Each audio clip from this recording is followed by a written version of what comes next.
Hi, are you someone who has never tried an audiobook before? Or are you someone who gets annoyed by them? Or are you one of those reading snobs who think they are better than others for reading an actual book and it's not even actual reading? Maybe you haven't found your right book yet. Let me tell you about these 5 audiobooks and convince you otherwise so that you can also jump on this bandwagon and save yourself some time. You can always pretend you don't like them but secretly listen to them in private. Who's gonna know? At first, somewhat.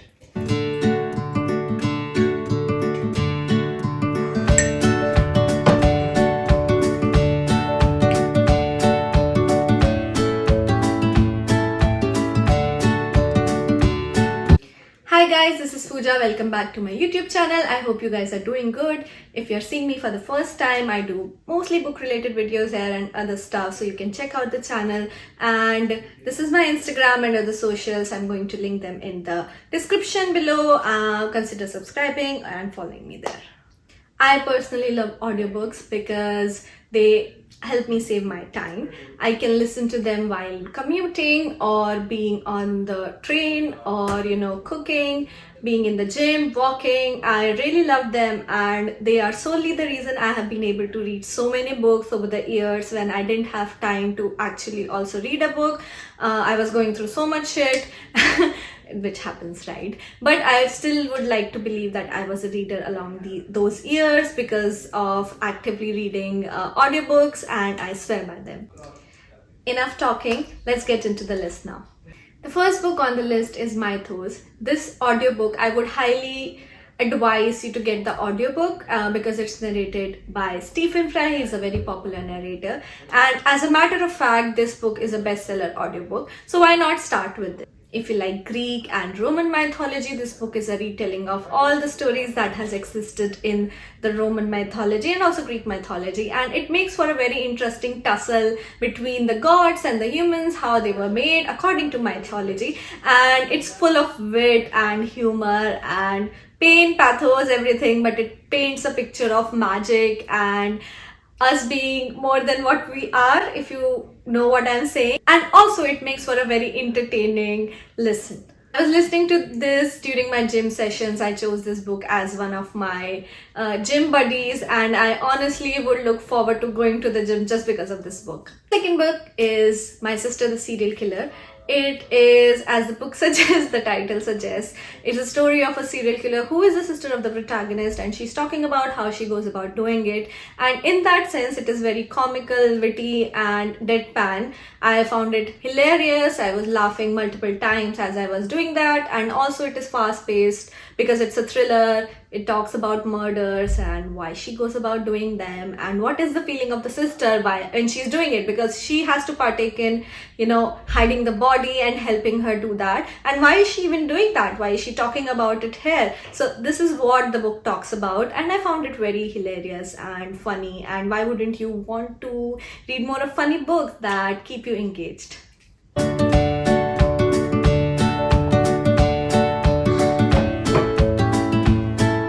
The third book on the list is We Should All Be Feminist by Chimamanda Adichie. She's a very popular writer, author, and she's also a TEDx speaker.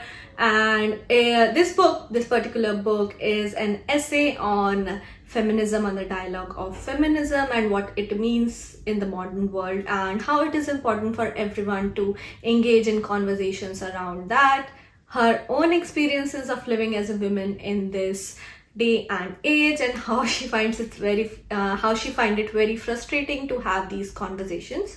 So she writes it down in an essay in a book for everyone to read, and it is of course a very small read because it's a collection of essays, so you wouldn't have any trouble in it dragging along. Small read, it gives you a lot of information, opens up your perspective, and I honestly believe these conversations are very important for everyone to have, men, women, and all other sexes. So I'm more than happy to add this to the list so that everyone gives it a listen. The fourth book on the list is Art Matters by Neil Gaiman. Neil Gaiman again is a very popular author, and he writes a lot of fantasy books.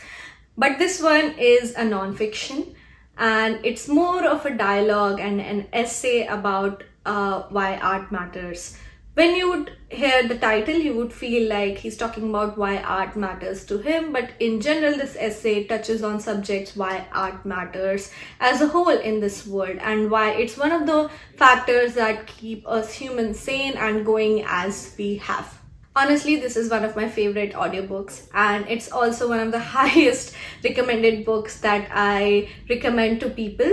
When I read it, I was very deeply moved by it. It's also not because of the fact that I myself is a big proponent of fiction books. I feel they don't get enough due, and I keep explaining to people how they are also important in a world which is marred with people just advocating for non-fiction books and hustle culture. Everything is important in this world. The book touches on these subjects very aptly, one that a person like me cannot put in words because an author like Neil Gaiman is able to put it better for me. But when it does, it talks about what is the role of art in this entire planet. The more you expose yourself to art, the more kind-hearted and open-minded you become. It doesn't even have to be with just books. It could be museums, history, culture, literature, or abstract art, whatever you feel, poetry, music, all of these makes for what the world it is today. And as is, the world is very harsh, and we need a bit of escape, not just in terms of a book or a movie, but also because the more you expose yourself to different elements in the world, the more expressive you become, and the more imaginative and innovative you would become in terms of not just pigeonholing yourself to an idea and opening up your minds to something bigger than yourselves.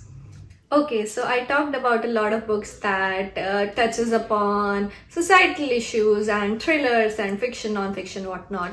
I'm going to end this list with a suggestion that probably will add on something to your life, and you can build on resources and tools to make improvements to it. The book that I'm talking about, the final on the list, is The Power of Habit. As the name suggests, this is a very popular book and it is also a bestseller.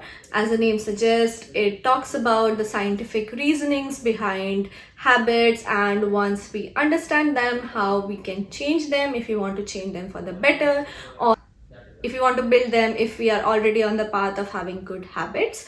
So it talks about the reasoning behind it and biases and how you can lever those things to your benefit. And it is somewhat of a long read, but you can listen to it as you are going to the gym or if you are in the car, and it wouldn't be a lot bothersome. It has a kind of a podcast-ish feel to it. So people who enjoy listening to podcast or self-improvement content, they would really like this book, and it's a bestseller for a reason. There you have it. I talked a lot in this video. I hope you guys liked this video, and if you did, please like the video, share it with your friends, comment down below and let me know how you liked it, or are there any improvements you would like to see. And I will see you guys next time. Happy reading.